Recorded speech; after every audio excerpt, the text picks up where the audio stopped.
बोलो सच्चे दरबार की जय। कथा तो आज उतना बढ़िया बा, खाली सुना ना। शंकर जी कहली जब बियाह तय हो गल तो एगो कार करल हो गए, नारद जी के बोलब। नारद जी अली सगरी देवता लोग के लेके गईली माता मैना के दुआरी पर। मैना कहली बाबा कौने ओर से? नारद जी कहली रे बेटी के बियाह तय हो गए। मैना कहली कौने जगह?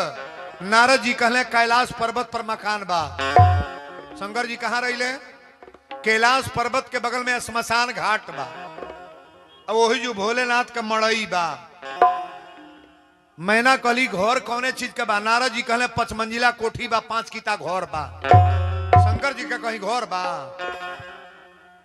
आई सजी बिल्डिंग के कर हो? आई धनौती के हमारे भोलेनाथ का। मैना कहली खेत कितना बा? नारद जी कहले 500 एकड़ खेती बा। शंकर जी का कहीं खेत है? आई सजी प्रॉपर्टी के कर है? हमारे भोलेनाथ का। हम लोग तो 2 दिन जोताता 4 दिन। सगरी मलिकई भोलेनाथ का है। निवेदन के साथ शादी की कथा आप लोग तैयारी बना के सुनो। मैना कली की बाबा एक बात बताई, लड़का के उम्र कितना बा? नारद जी कहली 16 वर्ष के बा। शंकर जी 16 वर्ष करेली, लेकिन शंकर जी को लिखा गया है कि कर्पूर गौरम करुणावतारम संसार सारम भुजगेंद्र हारम सदा बसंतम हृदयारविंदे अभवम भवानी सहितम नमामि। सत्यम शिवम सुंदरम। शंकर जी इतना सुंदर, शंकर जी इतना बढ़िया कोई है कहां महाराज? शंकर जी सांवर है कि गोरहर? नहीं बोलो सांवर। राम जी गोरहर है कि सांवर? सांवर। कन्हैया जी गोरहर है कि सांवर? सांवर। विष्णु भगवान गोरहर है कि सांवर? सांवर। अच्छा तो सांवर नहीं कह कि गोरहर है? जो जितना लोग बैठल बा बोली हो। संवर का नहीं कह कि गोरहर का। कबो गोरहरे पर हाथ न तर उठा दिया गोरहर। अच्छा ये बताओ, गोरहरे देही पर कहीं करिया तिल हो खो, गोरहरे देही पर कहीं करिया तिल हो जा सांवर, तो लोग नहीं कहला बड़ा सुंदर इनका तिल लागेला, करिया बड़ा सुंदर लागेला। कहो गोरहरे देही पर काला तिल हो जाए तो सुंदर लगता है, उसका बड़ाई है। लेकिन सांवरे देही पर कहीं गोरहर चल जा तो सांवरे देही पर उज्जर लौका तो का कहल जाई? बीमारी है कि चौर तुरंत कहीं कोई फलाना लगे चौरक बा, फलाना पतोहिया चौरक बा, उसे दे ही नहीं छुओ यहाँ कोई। तो गोरा अच्छा है कि सांवर? नहीं बोलोगे? हमारे भरत व्यास जी एक गीत गाए हैं, अरे जवन बात बासवर को मेऊ गोर का करी, जवन बात बासवर को मेऊ गोर का करी, जवन कई दी है अनार पुआ जोर का करी। जवन कई दी है अनार पुआ जोर का करी, जवन कई दी है अनार पुआ जोर का करी, जवन बात बासवर को मेऊ गोर का करी,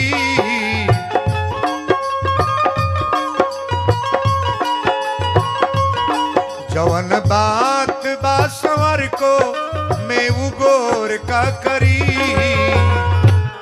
जवन कई दी है अनार पुआ जोर का करी। जवन कई दी है अनार पुआ जोर का करी, जवन कई दी है अनार पुआ जोर का करी। बोल दी शंकर भगवान की। कथा तय बाइल बा तनी हमरा और ताके। नारद जी कहले रउरा अपना बेटी के बियाह है हमरा तय करा दिल बनी। मैना कहली बाबा जब रउरा पसंद बड़ा तनी हेकर आवाज बढ़ाल बाबू हेकर, जब रउरा पसंद बाड़े तो हम तो यह कहब तिलक बरछा चल जा, गड़ी के गोला, पान के पत्ता, नारियल शरीफा, अब पियरी धोती। अब देखिए लौकिक पर लौकिक दोनों दिखा रहे हैं। रामचरितमानस में कहीं तिलक बरछा नहीं है, लेकिन संक्षेप में शिव पुराण में कुछ टुकड़ा मिला है। शंकर जी के बियाहे के तिलक के सामान लेके गड़ी के गोला पान के पत्ता पंडित जी ठाकुर चलल बलो। कैलाश पर्वत के बगल में श्मशान घाट बा। 100 गोलाश जरता। नौवा कल से बाबा तिलक कहाँ चलता? पंडित जी कहले देखू है मरकरी जरता। जो लसिया जरता ओके मरकरी कहले। नौवा कहले बाबा हम तो भागो। पंडित जी कहले तिलक लेकर बैठ काहे भागो बे? तिलक न चढ़ जाता रे। नौवा कहले समाऊ का फूके ले चलता का। दुनिया में तिलक घरे चढ़ला, दुआरे पर चढ़ला, श्मशान घाट पर तिलक चढ़ी। पंडित जी कहले चुपचाप चल, शंकर जी के घोटा हो। और जब शंकर जी के लगवा गोल तो नौवा कल से बाबा दुल्हवा के बाप हमें का बुढ़ऊ। पंडित जी कहले बिहवा कटबे काते। अरे यह दुल्हा ना हो, बोले लाथिए ना हो। नौवा कल से बाबा सजी ठीक बा, ई मदारी के काम करे ला का। डमरू ले ले बना, सांप ले ले बना, बाप रे बाप ई त्रिशूल, ई मदारी के काम करे ले। पंडित जी कहले करे बाद जो बोल देवे तो लौट के चल चल। चुपाई लेबे कि ना नच पहले। नौवा कल सही तिलक चढ़ी है जो कुछ मिली नहीं, जो घर न दुआर न केउबा न अकेला बैठल बना। आई लाश जरा तड़ी को 100 गो। नौवा कल से बाबा एगो बात और ही पूछो, इनकी कपड़ा में बोरिंग भल बा का पानी फेंकता? पंडित जी कहले बियाते होखे ना देबे। इतनी पर तिलक का बारात आओ तय बूढ़ा लोग के सीट मिलता कहीं गीत गाओ के ढकेल के भूसौला में कह देताड़ी। 3 गो पार्टी बनेला, बुढ़िया अलगे ढकेलाइल बड़ी से, आ झुमका टीका वाला अलगे सजल बालो, आ हेतकी हेतकी जौन बाड़ी छोटकी छोटकी तौन कोठा पर चढ़ल बाड़ी से। भगवान भोलेनाथ के तिलक के देखी मांगलिक कार्यक्रम होके जाता। पहले झिनकी गाओ ताड़ी सो। अरे बड़ बड़ बटुला मंगली दिल्ली के कारखाना से, बड़ बटुला मंगली दिल्ली के कारखाना से, बड़ बटुला मंगली दिल्ली के कारखाना से। बड़ बड़ बटुला मंगली दिल्ली के कारखाना से, बड़ बटुला मंगली दिल्ली के कारखाना से, बड़ बटुला मंगली दिल्ली के कारखाना से। अगुआ साला पंचर भइल महंगी के जमाना से, अगुआ साला पंचर भइल महंगी के जमाना से, अगुआ साला पंचर भइल महंगी के जमाना से। ई तो छोटकी गौली है सो। बर बर बटुला मंगली दिल्ली के कारखाना से, अगुआ साला पंचर भइल महंगी के जमाना से। अब बुढ़िया पार्टी कढ़ल बाबा रे कड़े रे गई है लोग। माई के तिलक, माई के बियाह होके जाता जेकर जग होता।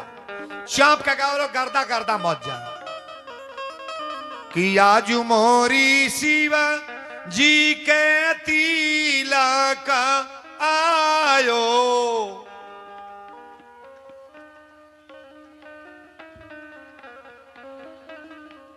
चढ़ल तिलक, अरे बाप हो बाप, सांस आवता का हो, बुझाता मरीज निकाल जाता ना अस्पताले में से। अब है तना पर गाओ तड़ लोग तोरे रोआ लगाव कड़े रे गावा जा चाप के बोल का कड़े रे ऐसा गावा कि गर्दा गर्दा मत जा। कितना दूर आवाज जाता कि आज मोरी शिवा जी के तिलक आयो।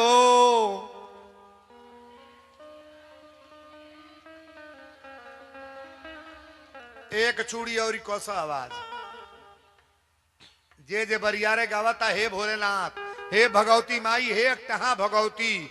जे जे चाप के गावता ओकरा बेटी के, बेटा के, भाई के, भतीजा के गोधन खुटा गल बा। सबके लोगन यहाँ समय चरचरा जा बोल कस के कि आज मोरी शिवा जी के तिलक आयो।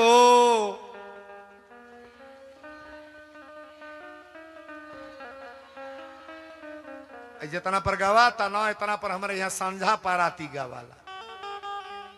4 गो बूढ़ी वो सरवा में बैठ जाइए सो। जब लगनिया धरा जाए ना तो वो सरवा में बैठ के शुरू कर दिली सो। आहो आहो संझा गो साईं के ही तुम्हें नहीं गवाला। ऐसे विपत पर जला भिन सहारावा कोनो झोटवे खोल के बैठल बा, कोनो के लुगा होने गिरिया तो कोनो पेटिकोटवे पर बैठ गो भिन सहारावा। शुरू कर दिया सो हे भोरा भइला भीनो ए चाची तो ही कड़ा हमरा घूमटा आवता हे भोरा तन पानिया लेबे मुंहवा धोली हे भोरा ए ए ए ए फुआ तो ही गा कढ़ाव एक के गीतिया चौपट क के ध देली सो आ हुसियार की हे तर गई है सो हे भोरा भइला भीनो सहाराची रैया का बोले ले हे जा ई जा गई हा अकटा मैया शुभ घरे मंगल हे जाई जा गई हा बरम बाबा शुभ घरे ओही में एकला नौरी गाल सो हे बाढ़े कवानी देई के नई हर को अवानी देई के अच्छा तो बुझाता कि नहीं बिया होके जाता नहीं बुझाता बोल खड़े रे चाप के किया जुमोरी शिव जी के तिलक आयो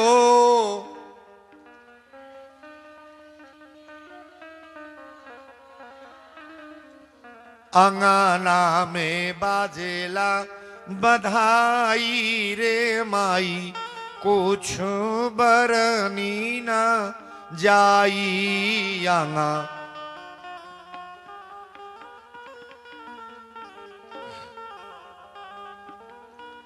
असल में रौरा पचका गाई अब हई कुल गीत नहीं गावाता है तनी पर ये युग में अब तब फिल्मी गाना गावाता हई गीत गावेली सो तिलकहरू को मेरा नमस्कार है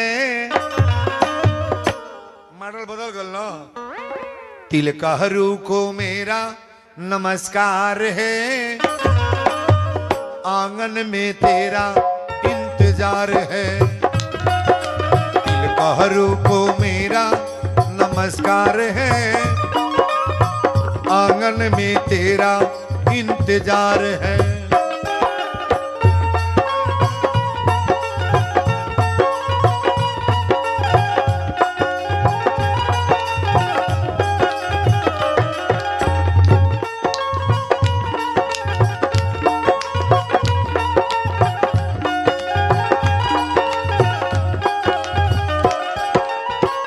आंगन में कब तक हो आएंगे देरी होगा तिलक कब चढ़ाएंगे आंगन में कब तक हो आएंगे देरी होगा तिलक कब चढ़ाएंगे दुल्हे से उनका बड़ा प्यार है दुल्हे से उनका बड़ा प्यार है आंगन में तेरा इंतजार है बोलो शंकर भगवान की ई तो रौरा पाँच के मनोरंजन के लिए शब्द रहल लेकिन हमारे विद्वान लोग बताएंगे के सन दुल्हा दामाद बनल जेकर मौर उतरल ना कपार पर मौर चढ़ल ना के सन दामाद बनल पृथ्वी पर मौर नहीं उतरा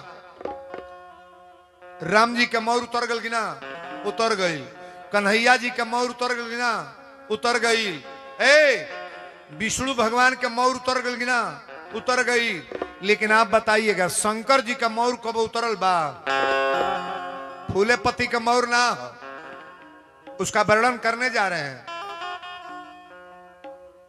सीताराम शंकर जी का मौर समझ में नहीं क्या वाला का कहा था नहीं बुझत एक बार बतौले तो का कही हूं बोलो शंकर भगवान की शंकर जी का मौर कभी उतरा नहीं है तुलसी बाबा लिख रहे हैं शिवही शंभुगन करही सिंगारा आ जटा मुकुट यही मोर सवारा। शंकर जी के जटा बटले बा अही माने सांप आई दोनों लपेट के मौर बनल। अरे भाई बताई भोलेनाथ का मौर उतरा है ए पर सांप या जटा बा कि ना बा? ना बा। मानस में जो लिखा गया मैं वो बोल रहा हूं। शिवही शंभुगन करही सिंगारा आ जटा मुकुट यही मोर समारा। शंकर जी के मौर बन गई। अब शंकर जी दुल्हा बन जाता है। बाबा लिखली कर त्रिशूल यारू डमरू बिराजा।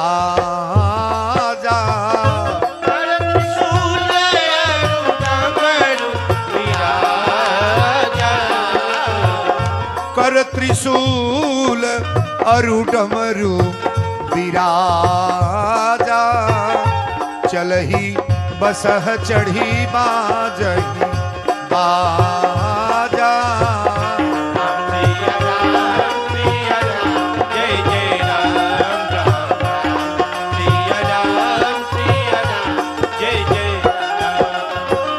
जस दूल्हा तस बनी बराता।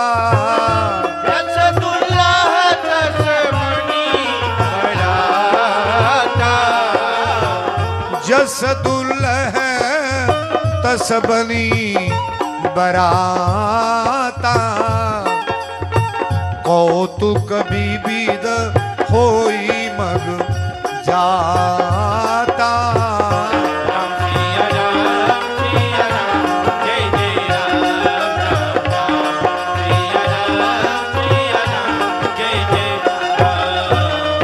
बोल दी शंकर भगवान की। मानस की चौपाई पढ़े आप। बाबा लिखा तरी कर त्रिशूल यरु डमरू बिराजा आ चलही बसह चढ़ी बाजही बाजा। कौने सवारी पर दुल्हा बन ली? मारुति में कौन सवारी हो? बसहा बैल। अब बैले पर चढ़ले दुल्हा बन के भोलेना तब बैल चलता है आगे पड़े दुल्हा बैठा था पीछे पड़े मुहवा है पड़े बा। बड़ा लीलाधारी हमारे भोलेनाथ हैं। ब्रह्मा जी कले हे भोलेनाथ सगरी बरतिया आगे पड़े चलिए पीछे पड़े। अच्छा तो जानवर के सवारी करे वाला लोग आगे बैठे लगे पीछे पड़े आगे पड़े। गड़ुआनी जे कैले बा गाड़ी के बैलगाड़ी के चाहे घोड़ा के चाहे हाथी के पिलवान चाहे घोड़ावान के पड़े बैठेला आगे पड़े। आज शंकर जी पीछे पड़े बैठा तानी। ब्रह्मा जी कल सवारी बदल दी। शंकर जी कले काहे बदल दी? घास भूसारे जी घास भूसाई खैले बा रोज। आज रसगुल्ला बर्फी मिली काहे बदल दी? ये चली। ब्रह्मा जी कले खतरे बा जो अगर चलल तो खतरे बा। अच्छा बताइए शंकर जी के परिवार में जानवर सवारी हैं कि मारुति बोलोरो या मार्शल? शंकर जी के पूरे परिवार की पूछ रहा हूं। शंकर जी की सवारी क्या है? बसहा बैल। शंकर जी की सवारी बसहा बैल। और शंकर जी की मेहरारू का नाम है दुर्गा। दुर्गा जी की सवारी नहीं बोलेंगे शेर बाघ।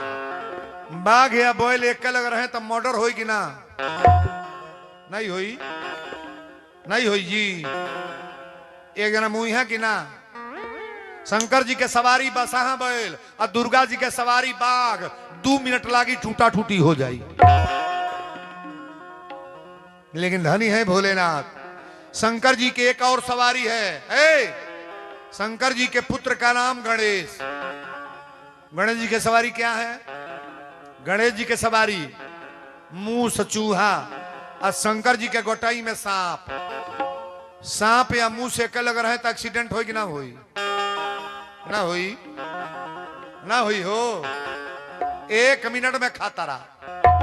शंकर जी के सवारी शंकर जी के गटई में ही स्वभाकन न जानवर जौन बा सांप। और शंकर जी के बेटा के सवारी मूस। तुरंत एक्सीडेंट होगा। शंकर जी के एक और पुत्र हैं जिनका नाम कार्तिकेय है। क्या नाम है? कार्तिकेय की सवारी कार्तिकेय की सवारी मोर। और शंकर जी के गले में सांप। सांप या मोर एक लग रहते को मोरी की ना लेकिन धन है ही भोलेनाथ। बाबा लिखे हैं कि जहां सुमति तहां संपत लाना और जहां कुमति तहां विपत। भगवान भोलेनाथ के परिवार में कभी ऐसा नहीं हुआ है।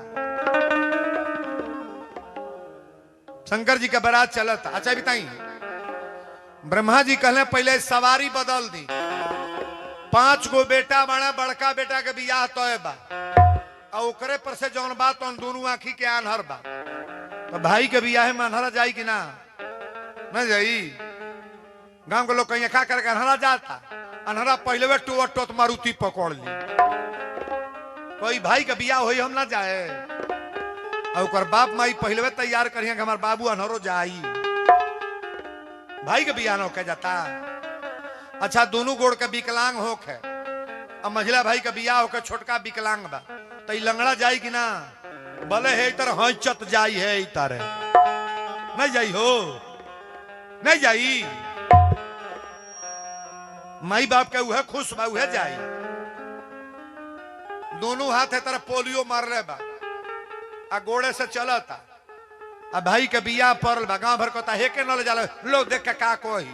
लेकिन अगर माई बाप कहेंगे हमारा बेटा के बियाह बही ना जाई, भले है इतर करो दौड़ी, लेकिन वो जाई ना जाई। तने एक बात और बताए है ना, ताकि कटरन के मकान नौरा बा आ धनौती में केहू के 3 मंजिला होके, तो 3 मंजिला रौरा काम के बा। कटरन में बुझा कि हमारे एसी के घर हो, कटरन में बुझा एसी हो। केहू के बेटा बढ़िया पोस्ट पर नौकरी करता आ तोहार बेटा हर जोता बा, धान कटवावता, भैंस चरावता, यही के बुझा हमार बेटा यह मास्टर हो। केहू का कुछ हो के कौन मतलब बा? कहो केहू घर 4 गो मारुति बोलेरो खड़ा होके आ तोहरा घर एगो टेम्पुए बा, उहे बुझा हमारी स्कॉर्पियो हो। केहू घर बरहो बिजन बनता आ तोरा लाले चाय बनता, तो बुझा काफी वाला चाय पियतानी, ये हमारा अमृत बा। जब एक कप चाय के देवे वाला नहीं बा, तो दूसरे के बड़ाई करके का कल जाई? अपने फेर में पड़े चाहिए कि भगवान तू दो हमरा के। बोलो शंकर भगवान की, राजा रामचंद्र की, यज्ञ भगवान की। आइए कथा की तरफ हम लोग अपना विचार रखें। शंकर जी दुल्हा बन के चलल बड़े। आई है लय आ गए भैया। आर कौने माता वाला के आर चलली रे बरतिया, जिलवा हिलल बाड़। बाबू हो शंकर जी के बारात तो चलल बा, गांव तो छोड़ दा, जिला हिलता करता करता। अरे जिलवा हिलल बाड़े आगरदा उड़ल बाया समा, जिला हिलल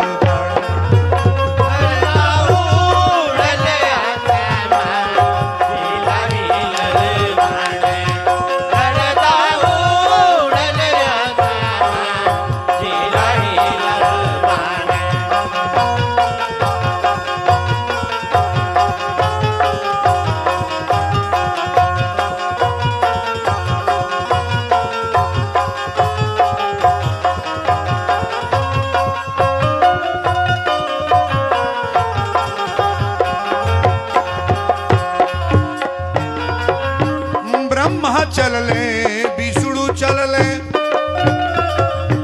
सगरी बराती। ब्रह्मा चलले विष्णु, ब्रह्मा चलले विष्णु, ब्रह्मा चलले विष्णु चलले, सगरी बराती। संघवा में चलले बाबू हो भूत बरियाती, भाई हो भूत बरियाती। कहले वीरेंद्र ए व्यासी व्यासी व्यासी हो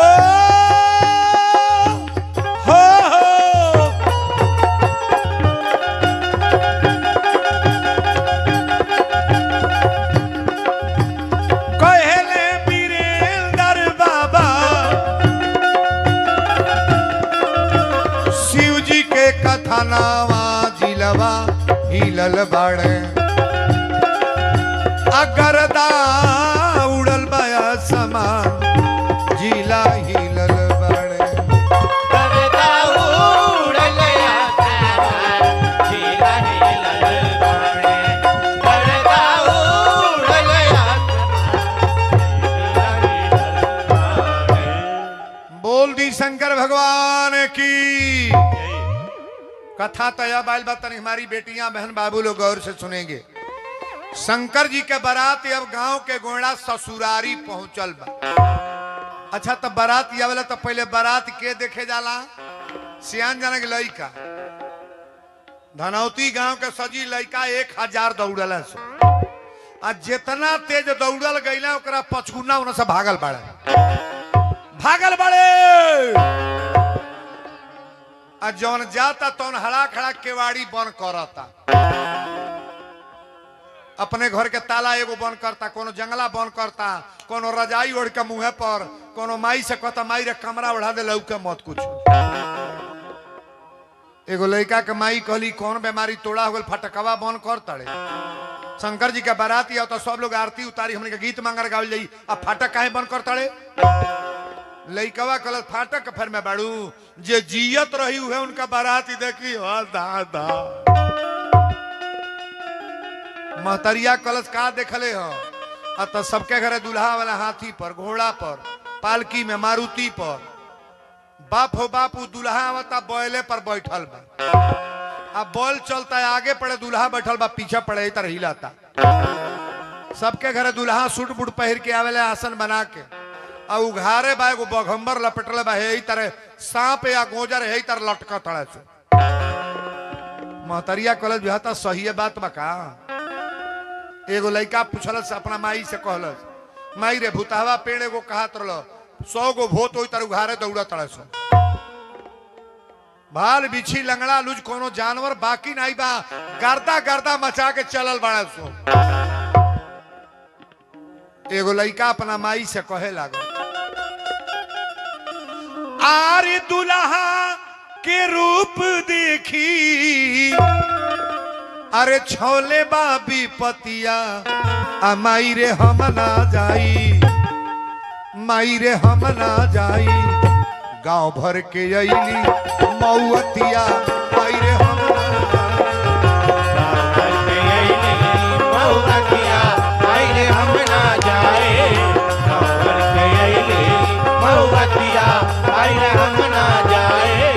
दुल्हा के रूप देखी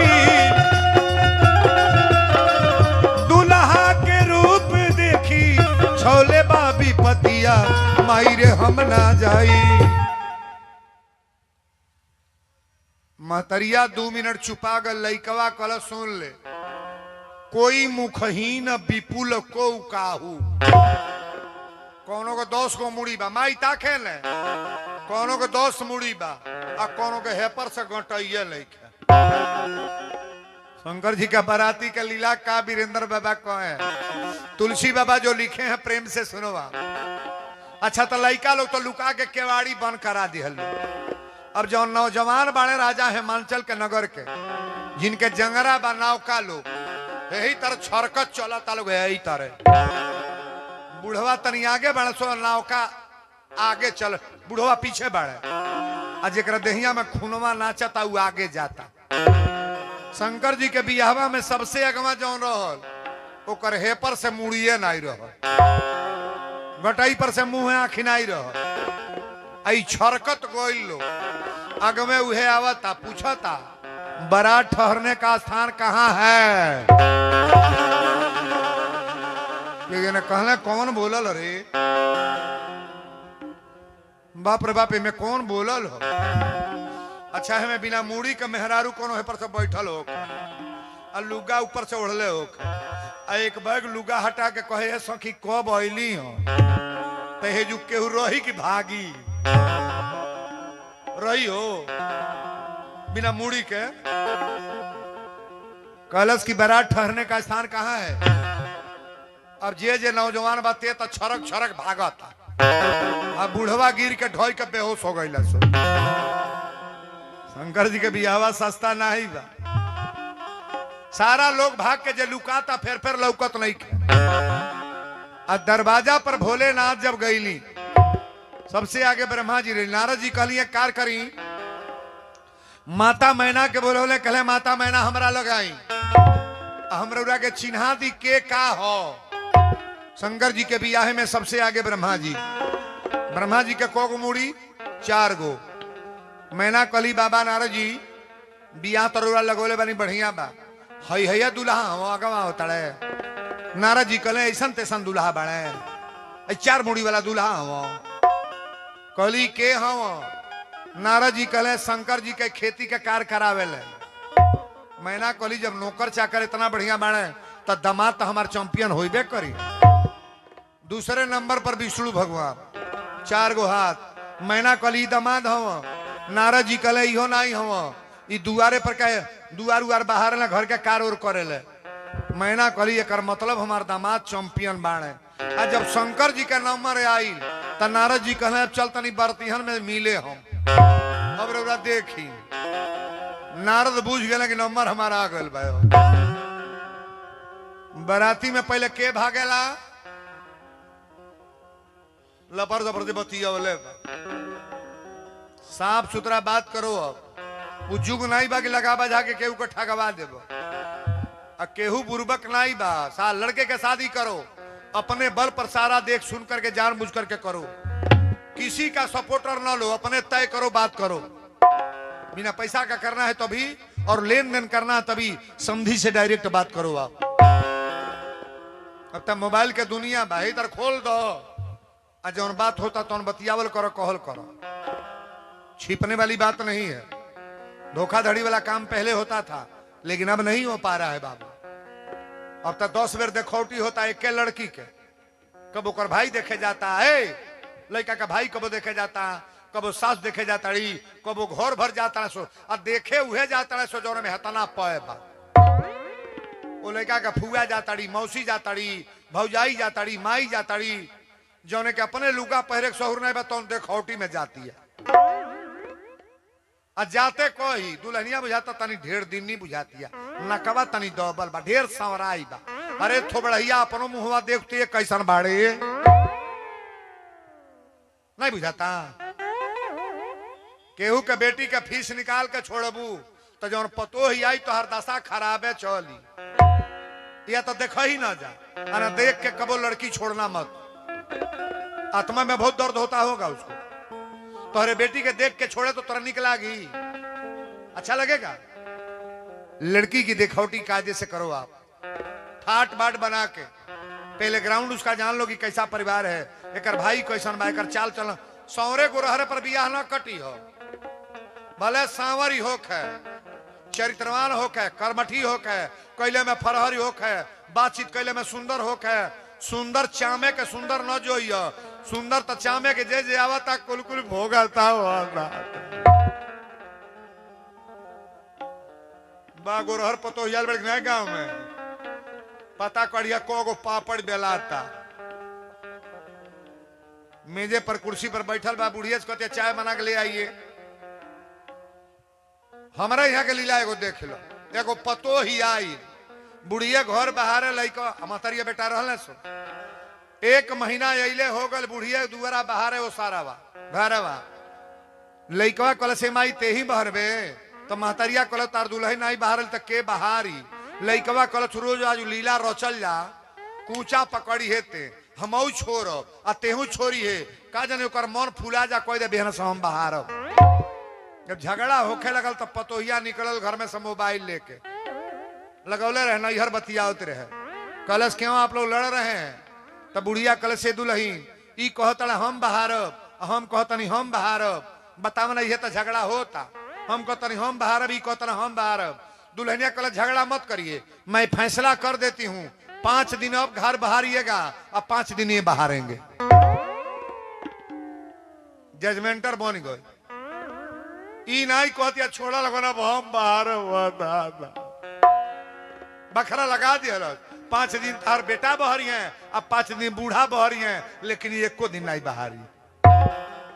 एक हल का पतो धनौती में आयल बा कि ना? धनौती में तो खोल खोल के आयल हो दादा। पूछे कि नहीं बा गटई पर के चा घोटात नहीं हो रे माई। बड़ी लीला बा। बहू को जान करके शादी करो आप।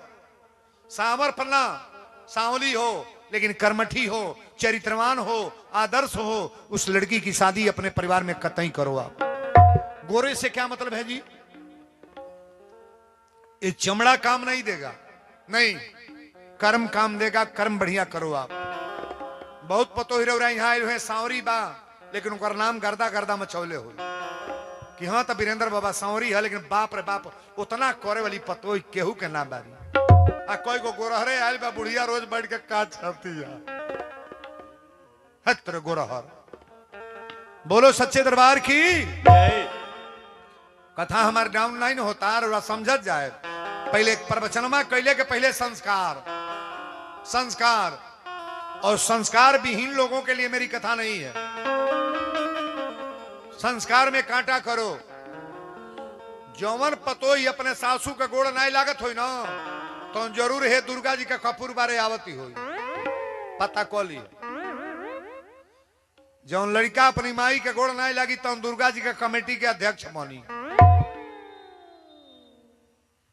पहले माई को प्रणाम करो, पिता को प्रणाम करो। दुर्गा मैया तो बाद में है जी। भगवान को किसी ने देखा नहीं है, दुर्गा माई को किसी ने देखा नहीं है, लेकिन माता पिता को तो डायरेक्ट देख रहे हो आप। माता पिता को ये ऐसा मान लो कि ये मेरी माँ जो है ये देवी माँ है और मेरे पिता डायरेक्ट भगवान है, ऐसा मान करके पूजा करो ना आप। थोड़ा ताली बजा बढ़िया रे।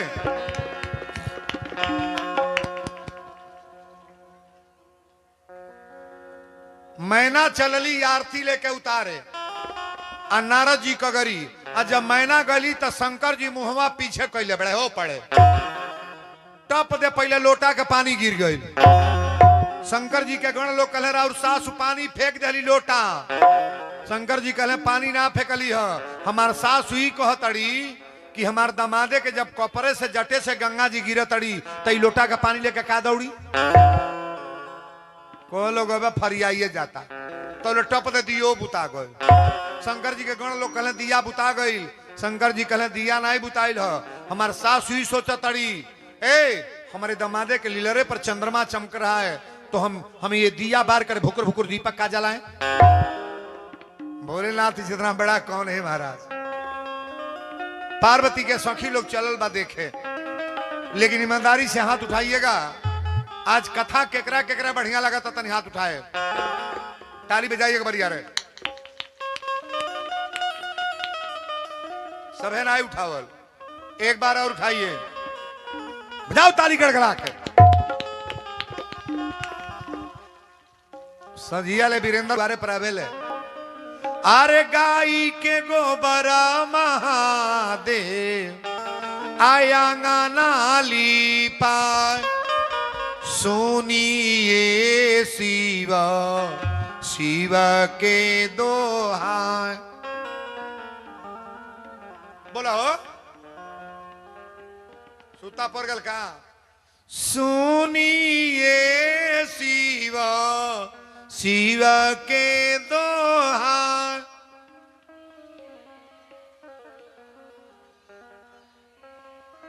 कस का बोला सुनिए शिवा शिवा के दोहाय।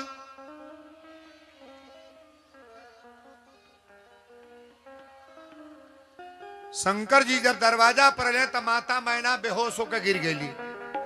थाली पटकली या 1000 गारी नारद के। मैना सुबह आरती समारी गाँव ही गीत सुमंगल नारी। थाली पटक के जब बेहोश होके जब जागल बड़ी 1000 गारी नारद के दिहली। नारद जी कली माता मैना कबो ऐसा मत बोलो, रौरा जेके बेटी बेटी कहतनी ई और बेटी नहीं है। नारद जी कहले तब के है जानता नहीं के है। मैना कली के है तो नारद जी कहले कि प्रथम जन्म दक्ष गृह जाई और नाम सती सुंदर तनु भाई। पहला जन्म में राजा दक्ष के बेटी बन लली है, सती बन के आई लली है। याद भवानी है महारानी, आप बेटी का दर्जा मत दीजिए। जितना माई के नाम बा आदि भवानी, शंकर जी के विवाह किसी लड़की से नहीं हुआ है, ये आदि भवानी है लोग। अच्छा, शंकर जी के विवाह में गणेश जी का पूजन हुआ है कि नहीं? नहीं हुआ है। शंकर जी की शादी में गणेश जी का पूजन, शंकर जी का पुत्र गणेश जी को माना गया है, लेकिन शंकर जी की शादी में गणेश जी का पूजन हुआ है। आप रामायण पढ़िएगा, आप गणेश जी को क्या मानते हैं? शंकर जी के पुत्र मानते हैं, पुत्र मानते हैं कि आदि देवता? आदि देवता गणेश भगवान है। बोलो गणेश भगवान की जय। नारद जी समझौले तो हमरा माता मैना बात मान गईली। आई शंकर जी दुल्हा के रूप में मंडप में प्रवेश कैली। अरे दुल्हा धीरे धीरे चलिहा ससुरारी गलिया, दुल्हा धीरे धीरे चलिया ससुरारी गलिया, दुल्हा धीरे धीरे चलिया ससुरारी गलिया, दुल्हा धीरे धीरे चलिया। ससुरारी गलिया हो ससुर की गलिया, ससुराल गलिया है ससुर की गलिया, ससुराल गलिया है ससुर की गलिया। शिव जी धीरे धीरे चलिया ससुरारी गलिया, दुल्हा धीरे धीरे चलिया ससुरारी गलिया, दुल्हा धीरे धीरे चलिया। शंकर जी मंडप में प्रवेश किए, गौर से सुनिएगा। शंकर जी के विवाह के ब्राह्मण कौन बने हैं? ब्रह्मा जी। अब मंडप में गईले तो पहले गांठ जोड़ल गईल, केकर? भोलेनाथ को और माता पार्वती के। भौरी दिहल जाला 7 गो। अब भौरी के बाद बड़ा सुंदर भाव आयल बा। आखिरी लाइन 2 लाइन सुन लो आप पहले। जस विवाह के विधि सुत गाई, आ महामुनि सो सब कर वाई। पानी ग्रहण जब कीन महेशा, पानी ग्रहण जब हमने की यहां होला ना, पानी ग्रहण भइल, आ हाथे पर हाथ धो के बेटी के कन्यादान, ये कुल टाइम ना हो। सबसे बड़ा दान कौन दान है? कन्यादान। कन्यादान के बाद सिंदूर दान।